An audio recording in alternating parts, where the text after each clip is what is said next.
बिस्मिल्लाहिर्रहमानिर्रहीम। तो हम अनसुपरवाइज लर्निंग डिस्कस कर रहे थे।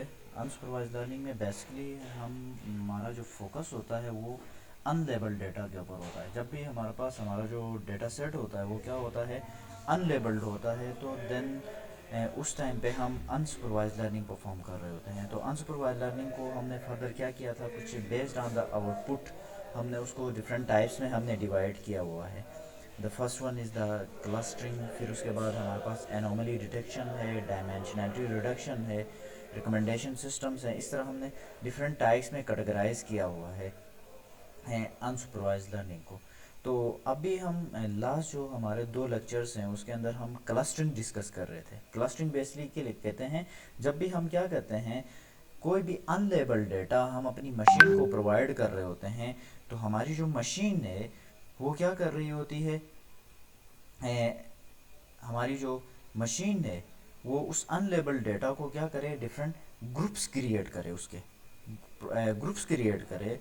तो देन उस टाइम पे हम हमारा जो अनसुपरवाइज लर्निंग जो प्रोसेस है उसे हम कह रहे होते हैं क्लस्टरिंग। मतलब बाहर से हम इनपुट डेटा दें और उस डेटा के हमारा जो मॉडल है वो क्या करे, ग्रुप्स बनाए। मीन्स क्लस्टर्स, क्लस्टर का मतलब है ग्रुप्स क्रिएट करना। मीन्स हम इनपुट में कुछ डेटा प्रोवाइड करें और उस इनपुट डेटा के क्या हो, जैसे सपोज ये हमारे पास कोई इनपुट डेटा है, ये इनपुट डेटा हमने प्रोवाइड किया एंड इस इनपुट डेटा के वो क्या करें, ग्रुप्स, जैसे सपोज में भी पॉसिबल 4 ग्रुप्स भी हो सकते हैं, 2 ग्रुप्स भी हो सकते हैं। वो based on the model architecture, model खुद डिसाइड करेगा कि our data will be divided to into how many groups. तो क्लस्टरिंग के अंदर हमने लास्ट टाइम डिस्कस किया था K means clustering. K means clustering actually एक एल्गोरिथम था जो क्या कर रहा होता था, हमारा जो डेटा सेट होता था उस डेटा सेट को के नंबर ऑफ क्लस्टर्स में डिवाइड कर रहा होता। हम इनपुट डेटा दे रहे थे और उस इनपुट डेटा को अंडरस्टैंड करने के बाद based on the data features वो जितने क्लस्टर्स में डिवाइड हो सकता था उन क्लस्टर्स में वो डिवाइड करता था यूजिंग के पैरामीटर एंड मीन वैल्यू को यूज़ करते हुए। आज हम फर्दर जो आगे हमारे डिफरेंट क्लस्टरिंग एल्गोरिथम्स हैं उन क्लस्टरिंग एल्गोरिथम्स को हम डिस्कस करेंगे।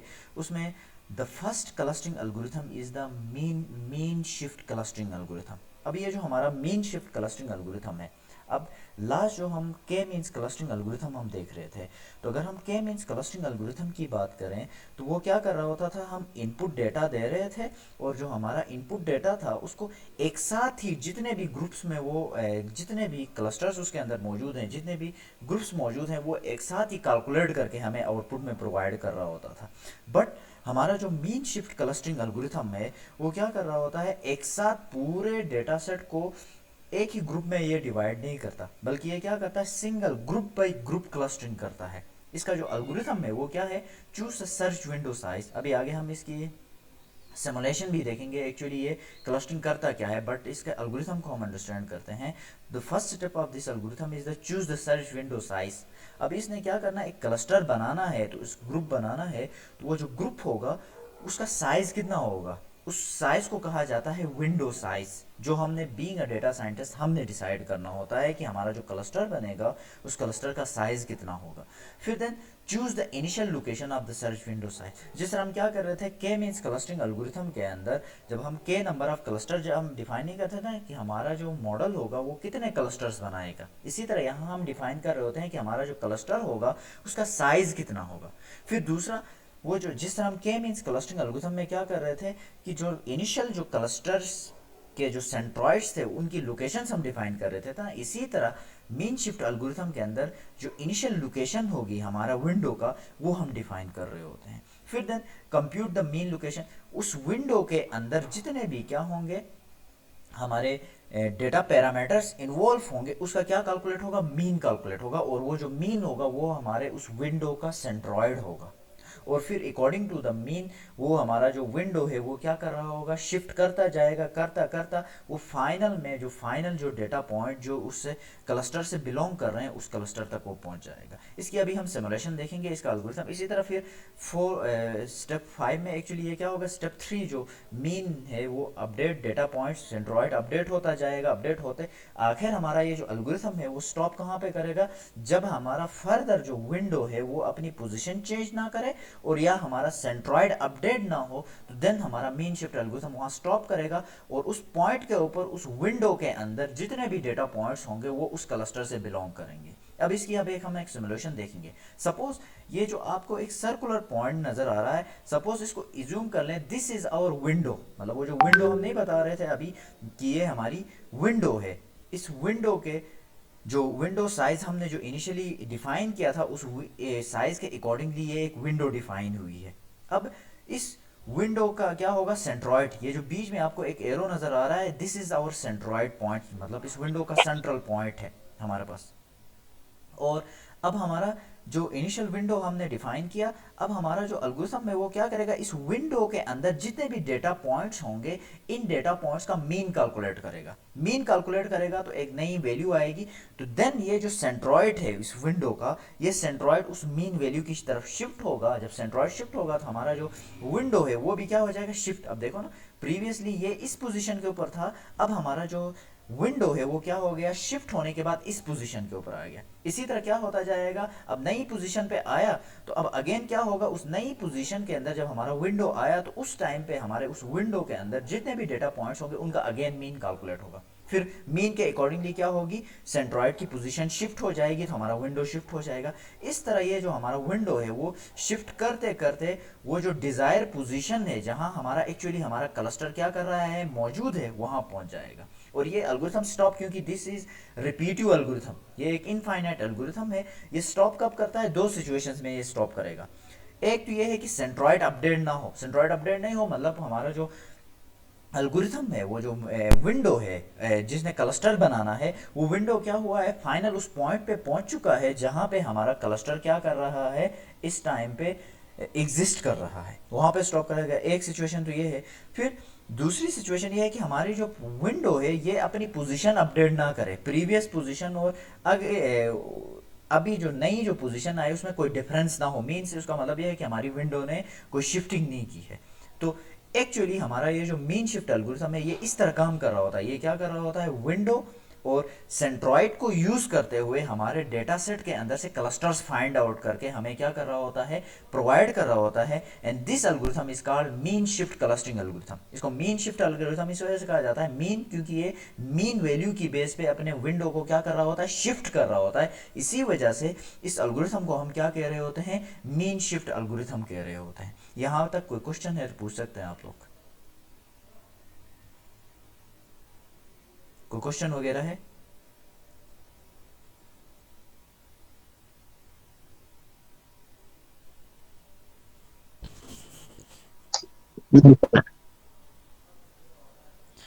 हम आगे मूव कर रहे थे, जैसे लास्ट टाइम जिस तरह हमने के मींस क्लस्टरिंग एल्गोरिथम के अंदर क्या किया था, के मींस क्लस्टरिंग एल्गोरिथम को यूज करते हुए हमने इमेजेस की डायमेंशनलिटी को रिड्यूस कराई थी। तो इसी तरह हमने यहाँ पे एक एग्जांपल हमारे पास शो हो रही है, देखें यहाँ हमने क्या किया, according to the window numbers, जो विंडो नंबर्स जितने होंगे उसी के अकॉर्डिंगली हमारा जो मीन शिफ्ट क्लस्टरिंग एल्गोरिथम है, this is the original image. और यहाँ पे देखें तो हमने विंडो कितना रखा है, 8x8 का विंडो रखा है, तो उस इमेज की क्वालिटी ये है। फिर 8x16 का हमने विंडो रखा है तो इमेज की क्वालिटी ये है।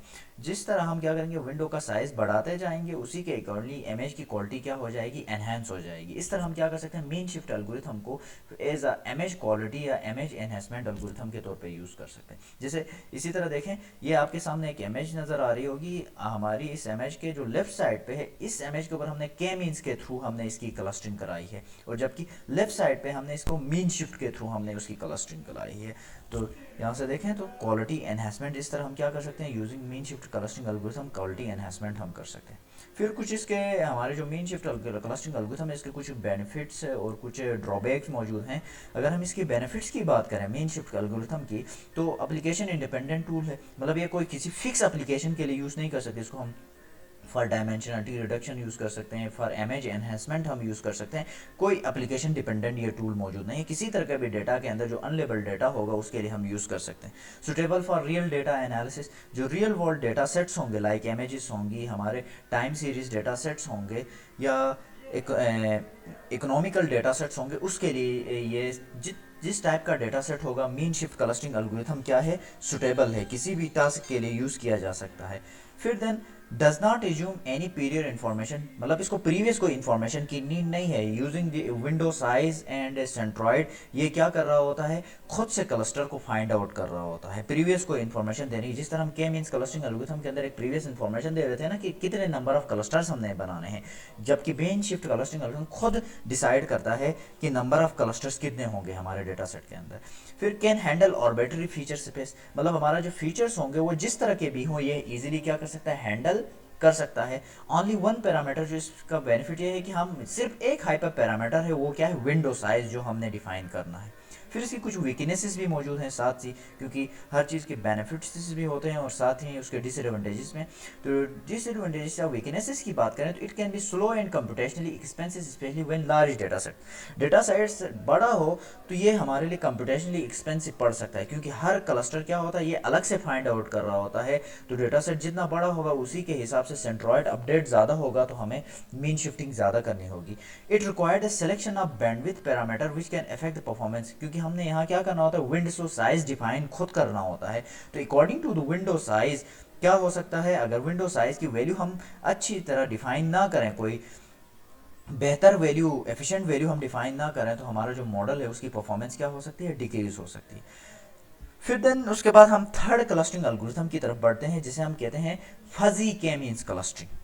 अब फजी जो के मींस क्लस्टरिंग है वो बिल्कुल एग्जैक्टली काम करता है के मींस, जिस तरह हमारा जो के मींस क्लस्टरिंग एल्गोरिथम में हम क्या कर रहे थे, इनिशियली नंबर ऑफ क्लस्टर्स हम डिफाइन कर रहे थे, और according to the number of cluster उनका इनिशियल हम एक वैल्यू, हम पोजीशन हम डिफाइन कर रहे थे, और बेस्ड ऑन दैट पोजीशन वो क्या कर रहा होता है, हर डेटा पॉइंट के साथ डेटा डिस्टेंस कैलकुलेट करता है, और बेस्ड ऑन दैट डिस्टेंस, जिस डेटा पॉइंट का जिस क्लस्टर के साथ डिस्टेंस सबसे मिनिमम होता था, उसको उस डेटा सेट के उस क्लस्टर के साथ एसोसिएट करता था।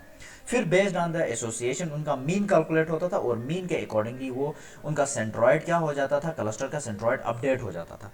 तो हमारा जो फजी के मीन्स क्लस्टरिंग है, ये भी क्या कर रहा होता है, बिल्कुल एग्जैक्ट के मींस एल्गोरिथम की तरह काम कर रहा होता है। बट एक चीज़ का डिफरेंस है, सपोज एक सिचुएशन अगर हो सकती है, कोई डेटा पॉइंट ऐसा हो सकता है जो दो क्लस्टर्स के अंदर मौजूद हो। जैसे ये आपके सामने एक इमेज शो हो रही है, देखें तो ये जो दो बीच में डेटा पॉइंट्स आपको शो हो रहे हैं, इनका जो डिस्टेंस है वो क्लस्टर 1 के साथ भी एग्जैक्टली सेम है और क्लस्टर 2 के साथ भी एग्जैक्टली सेम है। अब इस टाइम पे हमारा जो के मींस क्लस्टरिंग एल्गोरिथम है वो क्या हो जाता है, फ्लॉप हो जाता है। इस पॉइंट पे हमारा के मींस क्लस्टरिंग एल्गोरिथम डिसीजन नहीं ले सकता कि आइदर ये जो सेंट्रल बिल्कुल सेम डेट्स डिस्टेंस वाले डेटा पॉइंट्स है उसको उसने क्लस्टर 1 में भेजना है या क्लस्टर 2 में भेजना है। तो उस टाइम पे हमें नीड पड़ती है fuzzy k means clustering algorithm की। Actually fuzzy k means clustering algorithm क्या करता है, इस पॉइंट पे ये जो सेंट्रल वैल्यूज होंगी जो एग्जैक्टली क्लस्टर 1 के साथ भी सेम डिस्टेंस रख रहे हैं और क्लस्टर 2 के साथ भी सेम डिस्टेंस रख रहे हैं, उनका क्या कैलकुलेट करेगा, ये प्रोबेबिलिटी कैलकुलेट करेगा कि किसके साथ ज्यादा चांसेस हैं कि ये कौन से क्लस्टर के मेंबर्स बन सकते हैं। तो उसी के अकॉर्डिंगली ये क्या करेगा, ऑल डेटा पॉइंट्स के साथ क्लस्टर 1 के भी और क्लस्टर 2 के डेटा पॉइंट्स के साथ प्रोबेबिलिटी कैलकुलेट करेगा। बेस्ड ऑन दैट जिस क्लस्टर के साथ प्रोबेबिलिटी इन डेटा पॉइंट्स की सबसे ज्यादा आएगी उनके साथ ये इनको क्या कर देगा, एसोसिएट कर देगा। जस्ट एक चीज के मींस और फजी के मींस में ये एक चीज का डिफरेंस है कि यहाँ प्रोबेबिलिटी इन्वॉल्व है और जबकि के मींस में कोई प्रोबेबिलिटी इन्वॉल्व नहीं है। और इसी वजह से प्रोबेबिलिटी इन्वॉल्व नहीं होने की वजह से जब डेटा कोई डेटा पॉइंट ऐसा आ जाता है जिसका डिफरेंट क्लस्टर के साथ डिस्टेंस सेम आता है, तो वो डिसीजन मेकिंग नहीं कर पाता है कि उस डेटा पॉइंट को उसने कौन से क्लस्टर में भेजना है। तो उस टाइम पे हमें फजी की नीड पड़ती है। ये बेस्ड ऑन द प्रोबेबिलिटी क्या कर रहा होता है, डिसीजन ले रहा होता है कि उसने उस डेटा पॉइंट को कौन से क्लस्टर में भेजना है। फिर देन उसके बाद आता है हमारे पास fourth clustering algorithm, that is called hierarchical clustering algorithm. अब ये जो हमारा हायरार्किकल क्लस्टरिंग एल्गोरिथम है, ये क्या करता है, just like a tree clusters बना रहा होता है। इसने क्या किया, इनिशियली सपोज ये देखें आपके सामने एक इमेज नजर आ रही है, इसने शुरू में ये जो दो डेटा पॉइंट्स थे इनके दरमियान रिलेशनशिप सिमिलर लग रहा था, तो इसने इनका क्या बना दिया, क्लस्टर बना दिया। फिर देन उसके बाद ये दो डेटा पॉइंट्स सिमिलर थे तो इनका क्लस्टर बन गया, ये दो क्लस्टर बन गए। फिर देन उसके बाद देखें तो ये जो हमारे तीन डेटा पॉइंट्स हैं, तीन के अकॉर्डिंगली भी क्या है, हमारा जो क्लस्टर है क्लस्टर बन सकता है। तो ये क्या करेगा, इन तीन का भी क्लस्टर बनेगा। अब ये जो इंटरनल जो दो क्लस्टर बने वो एक अलग क्लस्टर है, और जबकि ये दो और ये थर्ड पॉइंट डेटा मिला के ये एक अलग क्लस्टर मौजूद है। फिर इसी तरह यहाँ पे आए तो यहाँ पे एक तीसरा एक क्लस्टर बन गया। फिर अगेन ये देखें तो यहाँ पे इन तीन का और ये चार का मिला के एक और क्लस्टर बना दिया बाहर। इस तरह क्या करता है ये, from the top to bottom top to bottom मतलब या पूरे डेटा सेट को एज अ क्लस्टर ये जूम करेगा, फिर बॉटम में नीचे जो छोटे छोटे फीचर्स के दरमियान रिलेशनशिप है उनके क्लस्टर्स बनाते जाएगा। या bottom to top, bottom to top means वो छोटे वैल्यूज का क्लस्टर बनाएगा, फिर देन बड़ी वैल्यूज के क्लस्टर बनाना स्टार्ट करेगा। तो then this clustering algorithm is called hierarchical clustering algorithm. और हिरार्चिकल क्लस्टरिंग एल्गोरिथम में एक प्रॉपर्टी मौजूद है कि हिरार्चिकल क्लस्टरिंग एल्गोरिथम में एक data point at a time multiple cluster से बिलोंग कर रहा होता है based on the property. Different features और डिफरेंट प्रॉपर्टीज की बेस पे वो डिफरेंट क्लस्टर से बिलोंग कर रहा होता है। इस तरह ये जस्ट लाइक अ ट्री, जैसे हमारे पास पूरा एक डेटा सेट मौजूद है ना, उस डेटा सेट को इसने एज अ डेटा सेट, अगर ये टॉप टू बॉटम चल रहा है तो टॉप टू बॉटम चल रहा है तो ये क्या करेगा, पूरे डेटा सेट को एज अ क्लस्टर रिज्यूम करेगा। फिर देन उससे वो बॉटम पे छोटे वैल्यूज जिनके दरमियान रिलेशनशिप उनका क्लस्टर देखेगा, फिर होते होते हर छोटी वैल्यू को एज अ क्लस्टर रिज्यूम करेगा। This is the top to bottom clustering algorithm. फिर एक होता है ना bottom to top, bottom to top में वो क्या करेगा, हर वैल्यू को एक क्लस्टर डिफाइन करेगा अलग से, फिर उससे ऊपर मल्टीपल वैल्यूज को कंबाइन करता जाएगा, कंबाइन करते करते वो फाइनल में उस पोजीशन में पहुंच जाएगा जहां पे सारे डेटा वैल्यूज को वो एक सिंगल क्लस्टर रिज्यूम करेगा। तो then this clustering algorithm is called hierarchical clustering algorithm. ये अभी तक हमने ये जो 4 एल्गोरिथम्स डिस्कस किए, these are called clustering algorithm. और इन तमाम का काम क्या है, सेम एज इट क्लस्टरिंग करना। जब भी हम कोई अनलेबल्ड डेटा प्रोवाइड करेंगे इनको, तो ये क्या करेंगे, उस अनलेबल्ड डेटा को ग्रुप्स में कन्वर्ट कर देंगे, ग्रुप्स क्रिएट करेंगे। अब जस्ट लाइक जिस तरह हम क्या कर रहे थे सुपरवाइज लर्निंग के अंदर, हम अपने एल्गोरिथम्स की एवेल्युएशन कर रहे थे, हमने डिसीजन मेकिंग करनी थी ना कि हमारा जो मॉडल है वो सही परफॉर्म कर रहा है कि नहीं कर रहा था, तो उसके लिए हम क्या कर रहे थे, एवेल्युएशन मैट्रिसेस। जस्ट लाइक हमारे जो सुपरवाइज लर्निंग मॉडल्स हैं, उसी तरह हमारे अनसुपरवाइज लर्निंग मॉडल्स की भी मैट्रिसेस मौजूद है। अभी हम कुछ मैट्रिसेस डिस्कस करेंगे, देखेंगे क्लस्टरिंग की, स्पेसिफिकली जो क्लस्टरिंग एल्गोरिथम्स के लिए यूज होती हैं। The first one is the extrinsic measure matrices हैं, जिनमें हमारे पास तीन मैट्रिसेस आती हैं। तो first one is the rand index and the second one is the mutual information score. ये फार्मूलाज हमारे पास मौजूद हैं। रेंड इंडेक्स एक्चुअली बराबर होता है number of pair wise correct prediction divide by total number of possible pairs. फिर इसी तरह मैचुअल इंफॉर्मेशन स्कोर ये एक प्रोबेबिलिस्टिक मैट्रिक्स है जो हमें क्या कर रही होती है, एक 0 और 1 के दरमियान एक वैल्यू प्रोवाइड कर रही होती है। उस वैल्यू की बेस पे हम डिसाइड कर रहे होते हैं कि हमारा जो क्लस्टरिंग एल्गोरिथम है वो किस लेवल पे परफॉर्म कर रहा होता है। फिर देन उसके बाद है हमारे पास एक्सट्रिंसिक मैट्रिसेस। एक्सट्रिंसिक मैट्रिसेस में हमारे पास वी मेजर है और फ्लेक्विस मेलस स्कोर है। ये दो स्कोर्स हैं, इनकी बेस पे भी हम डिसाइड कर रहे होते हैं कि हमारे जो क्लस्टरिंग एल्गोरिथम्स है वो किस तरह परफॉर्म कर रहे हैं। इसके अलावा भी कुछ और मैट्रिसेस हैं, लाइक हमारे पास सलहेट कोफिशिएंट है, डॉन इंडेक्स है, क्लैंसिक हेर्बेस इंडेक्स है, डेविस बोलैंड इंडेक्स है। These are the matrices which are used to evaluate the clustering models. अब हम लेब की तरफ मूव करेंगे, लेब देखेंगे। के मीन्स क्लस्टरिंग की लेब लास्ट टाइम हम देख चुके हैं। आज हम मीन शिफ्ट और हिरार्चिकल क्लस्टरिंग एल्गोरिथम की लेब देखेंगे कि इनको हम इम्प्लीमेंट कैसे कर सकते हैं। Let's wait, I will share the screen.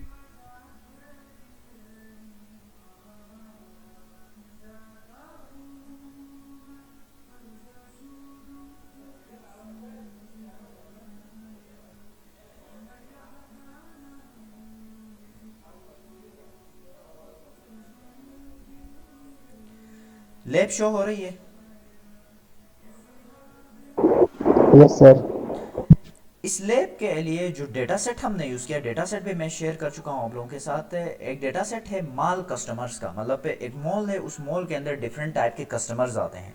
अब कस्टमर्स की कैटेगरीज होती है ना, लाइक जैसे मिडिल क्लास कस्टमर्स होते हैं, हाई क्लास कस्टमर्स होते हैं। तो अब वो मॉल क्या करेगा, based on the customers target करेगा ना, एड्स को टारगेट करेगा कि किस कस्टमर्स को कौन सा एड देना है, किस कस्टमर को किस टाइप का प्रोडक्ट उसने शो करना है।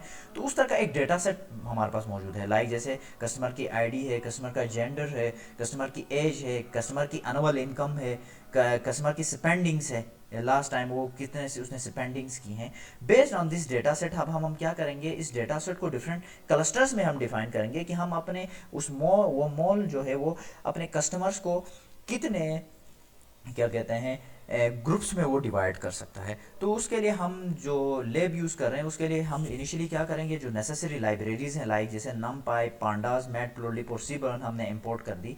उसके बाद सेकंड सेल इसके अंदर हमने डेटा सेट क्या किया, लोड कराया, जो clustering data set mall customers का जो CSV फाइल मैंने आपके साथ शेयर की है उसको हमने क्या किया, लोड कराया, और उसको इनिशियली हम डॉट हेड के थ्रू उसकी कुछ वैल्यूज हम शो करा रहे हैं। फिर लास्ट लैब में हमने देखा था कि हम जो के मीन्स क्लस्टरिंग एल्गोरिथम है उसको हमने क्या किया था, खुद स्क्रैच से हमने इंप्लीमेंट किया हुआ था। बट इन दिस लैब हम जो मॉडल्स यूज़ कर रहे हैं वो हम कहाँ से यूज़ कर रहे हैं, फ्रॉम साइकिल लर्न मॉड्यूल्स हम यूज़ कर रहे हैं। From cycle learn dot clustering modules हमने क्या किया, मीन शिफ्ट और एस्टिमेट बैंडविड्थ। एक्चुअली ये जो मीन शिफ्ट है ये हमारा क्या, मीन शिफ्ट क्लस्टरिंग एल्गोरिथम है, और ये एस्टिमेट बैंडविड्थ मतलब ये एक एल्गोरिथम है जो क्या कर रहा होता है, विंडो का साइज एस्टिमेट, जो विंडो का साइज हमने कैलकुलेट नहीं करना कि विंडो के साइज के ऊपर हमारा जो मीन शिफ्ट क्लस्टरिंग एल्गोरिथम उसकी परफॉर्मेंस डिपेंड कर रही होती है ना। तो ये जो एक एल्गोरिथम है ये क्या सेकंड लर्न के अंदर पहले से इंप्लीमेंट है, ये क्या करेगा, हमारे डेटा सेट के अकॉर्डिंगली हमारे मीन शिफ्ट एल्गोरिथम की जो विंडो साइज है वो एस्टिमेट करके हमें प्रोवाइड करेगा। तो यहाँ से हमने क्या किया, जो डेटा वैल्यूज़ हैं, जो इनपुट फीचर्स हैं वो हमने स्टोर कराई एक्स के अंदर। फिर बैंडविड्थ हमारा जो मेन शिफ्ट है आगे उसका जो विंडो साइज हमने डिफाइन किया वो हमने क्या किया, एस्टिमेट बैंडविड्थ फंक्शन को यूज़ करते हुए हमने उसकी बैंडविड्थ कैलकुलेट कराई फॉर आवर डेटा सेट, जो डेटा सेट एक्स है उसके लिए। फिर देन उसके बाद मीन शिफ्ट एल्गोरिथम को हमने स्टोर कराया एमएस नाम के एक वेरिएबल के अंदर, और उसको हमने प्रोवाइड किया हाइपर पैरामीटर, उसका हाइपर पैरामीटर बैंडविड्थ जो अभी हमने कैलकुलेट की थी विंडो साइज, और फिर उसी के ऊपर ही उधर ही हमने डॉट फिट फंक्शन लगाया और data set input data set हमने पास किया। तो यहाँ से हमारा मॉडल ट्रेन होने के बाद एमएस के अंदर स्टोर हो गया। फिर यूजिंग हमने क्या किया, मैटप्लोटलिब के थ्रू हमारा जो डेटा सेट था उस डेटा सेट को हमारे मीन शिफ्ट एल्गोरिथम ने कितने क्लस्टर्स में हम उसने क्या किया है, कितने क्लस्टर्स उसके डिफाइन किए वो हमने विजुअलाइज कराया। तो ये आपके सामने आपके पास मौजूद है, हमारा जो डेटा सेट है उसको उसने 5 टाइप के कस्टमर कैटेगरीज में डिफाइन किया। ये देखें विजुअलाइजेशन से भी शो हो रहा है ना, लाइक जैसे इन कस्टमर्स का पैटर्न सेम था तो ये एक क्लस्टर बन गया, इनका सेम था तो ये एक क्लस्टर बन गया, इनका सेम था एक क्लस्टर, इसी तरह। तो हमारा जो मेन शिफ्ट एल्गोरिथम है वो जो डेटा सेट हमने प्रोवाइड किया था उसको कितने ग्रुप्स में डिवाइड किया, 5 ग्रुप्स में डिवाइड किया। तो इसकी एक्चुअली ये बता रहा है कि उस मॉल के अंदर 5 टाइप की कस्टमर्स क्या आ रहे हैं और कस्टमर्स का फ्लो मौजूद है। फिर उसके बाद है अगला हमारे पास है अल्गोमेट्रिक क्लस्टरिंग एल्गोरिथम। हमने क्या किया, from cycle learn dot cluster हमने अल्गोमेट्रिक क्लस्टरिंग मॉडल हमने इंपोर्ट कराया। एक्चुअली दिस अल्गोमेट्रिक मीन्स ये हमारा जो हेरारिकल क्लस्टरिंग एल्गोरिथम नहीं था, ट्री लाइक स्ट्रक्चर एल्गोरिथम, वो एल्गोरिथम मौजूद है। इस एल्गोरिथम को हमने क्या कराया, स्टोर कराया अल्गो वेरिएबल के अंदर, और यहीं पे ही हमने ट्रेन कराया डॉट फिट फंक्शन, और एक्स वहीं सेम डेटा सेट हमने प्रोवाइड किया, और यूजिंग हमने मैटप्लोटलिब पे डेटा को विजुअलाइज किया। तो ये देखा, तो इसने भी क्या किया, हमारा जो डेटा सेट है उसको 5 क्या किया कैटेगरीज में, 5 ग्रुप्स में इसने क्या कर दिया, डिवाइड किया। This is our today's lab and today's lecture. अगर कोई क्वेश्चन है तो पूछ सकते हैं आप लोग, यहाँ तक कोई कंफ्यूजन वगैरह है तो। बस सर। क्लियर है? जी सर। जी सर, क्लियर है। Thank you, that's all.